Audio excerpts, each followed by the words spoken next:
Good morning, everyone. Happy Sunday. Welcome back to the Ranch House Tours. Today is the last video I prepared for you, and what we're going to take a look at is the two-car garage. When we were looking for a house to buy, one of the criteria that we had was to having a garage. But after touring a lot of houses with just a one-car garage and some houses with oversized two-car garage, we soon realized that we definitely need a two-car garage. Slav likes to do a lot of things himself, a lot of DIYs, making furnitures, and more importantly, he maintains both of our cars. And he really needs a covered surface to work on.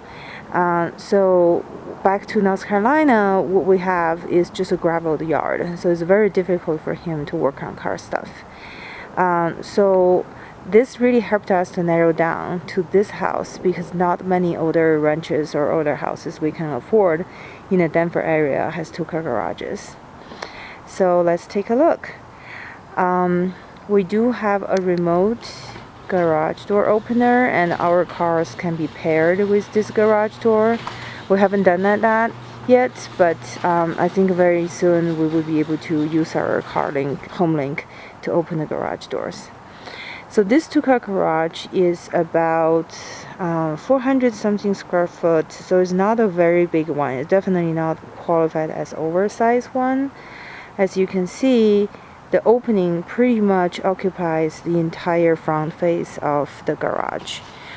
There's a lighting here that does not work, and when we bought the house, we noticed that all the exterior lightings, front, back, and this one, are this high voltage 600 watts, kind of like theater lighting, and I don't know why, but we'll be replacing them, and maybe something motion sensitive. So the opening is just enough for two cars to come in. Like, we don't really have big SUVs. We just have like I have a Subaru Forester. Slav has an older style Subaru Forester, which is more of a sedan type. But you know, this is pretty much just enough for two cars to park. Right now, we can only park one car here because of the stuff around the openings, especially limit where you can like drive in. But after we put some things on the wall, have some more organization, we'll be able to park two cars in here. So let's take a look. This garage is west facing, so that means this wall is the southern wall. So it does get really hot during the summer, and this wall you're looking at is the back wall, which we opened. We took down the drywall of this entire wall to do electrical work. So as you can see, this is our old electrical breaker box. Now it's moved entirely outside. But to be able to reconnect the wires and changing the breaker box, we need at least this part of the drywall to be off. But since this back wall, we plan to put a workbench here. Slav wanted more outlets, so we actually added a series of outlets 2 feet apart along this back wall. So we just decided to take all the drywall off. I mean, there's no really waste on taking the drywall off this decision, because the drywalls are in very bad shape back here, and we almost suspected that there was water damage before. That's why we decided to take it off and take a look. Fortunately, there's no water damage right here, and to our surprise, we actually have this one mostly insulated. You can see a row of insulation there that we took down from here, and we'll be putting it back on. And what we found is that the southern wall was insulated as well. Also used this R11 fiberglass insulation. So we're not going to touch this wall. We're just going to sand it and paint it and make it really nice, and maybe put some shelves on it.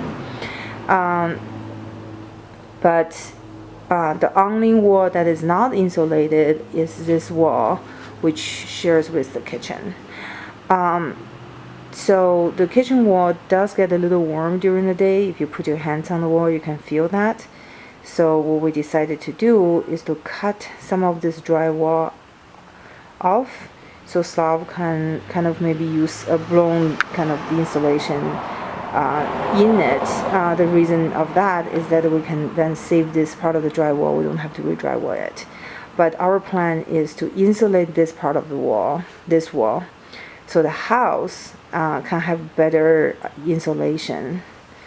At the same time, putting drywall up here and just sand and painted the whole thing all together.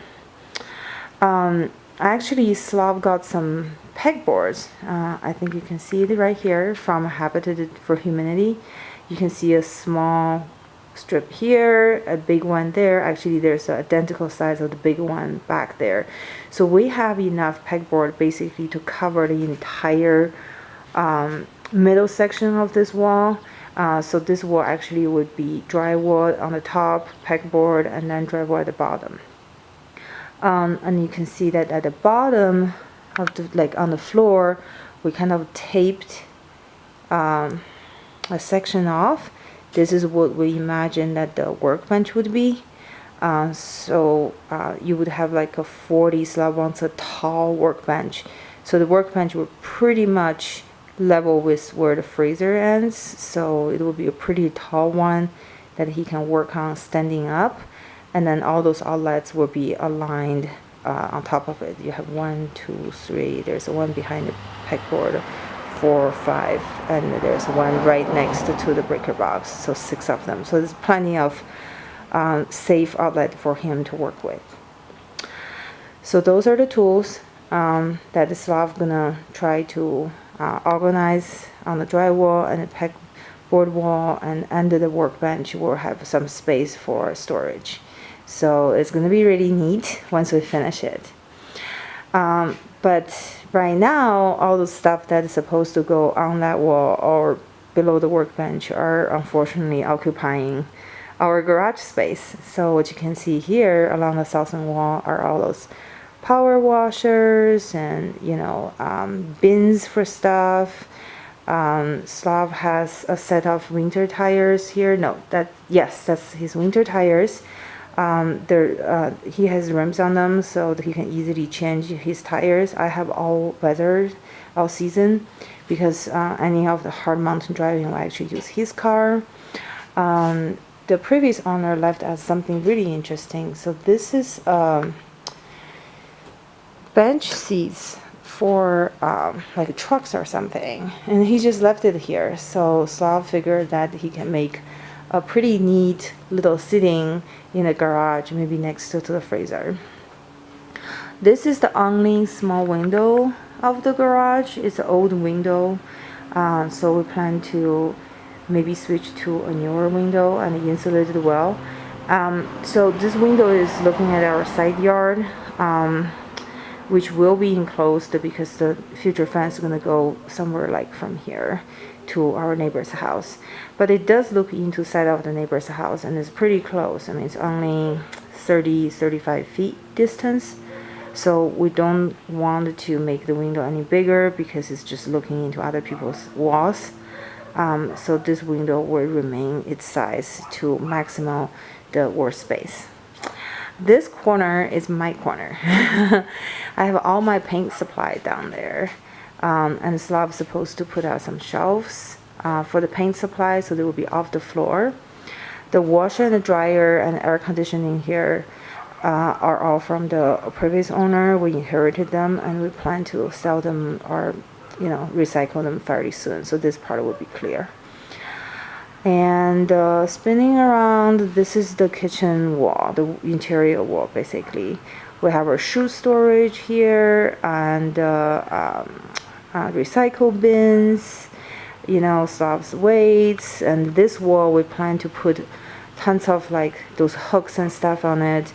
Our plan is to have our sporting stuff like snowboards and skis on this wall, as well as cable storage. And that's pretty much it. I mean, those cards and stuff are just pretty much temporary, and all those tools will be organized on the back wall. So the last thing I wanted to show you is the roof. The ceiling of this garage is really bad. I mean, it looks like it's just whatever pieces of drywall they have, they put it up, and badly taped. I mean, Slav tried to get on the attic, so this is our attic ladder. It's actually broken, and he just put his feet through some panels. So we had to be really careful when walking on top of the ceiling, and it's not insulated either. So what we're planning to do, and you can see the lighting is pretty bad. So what we're planning to do is to take the entire ceiling off, so you can use the slope of the ceiling and make the entire thing bigger and taller, and then we're gonna put on new lightings. So this is our garage. There's plenty of work to do, but once it's finished, we hope it can function as our sports storage, shoe storage, Slav's workbench, our beloved freezer, and there's gonna be a paint section right here, and maybe a little bench seating for Slav.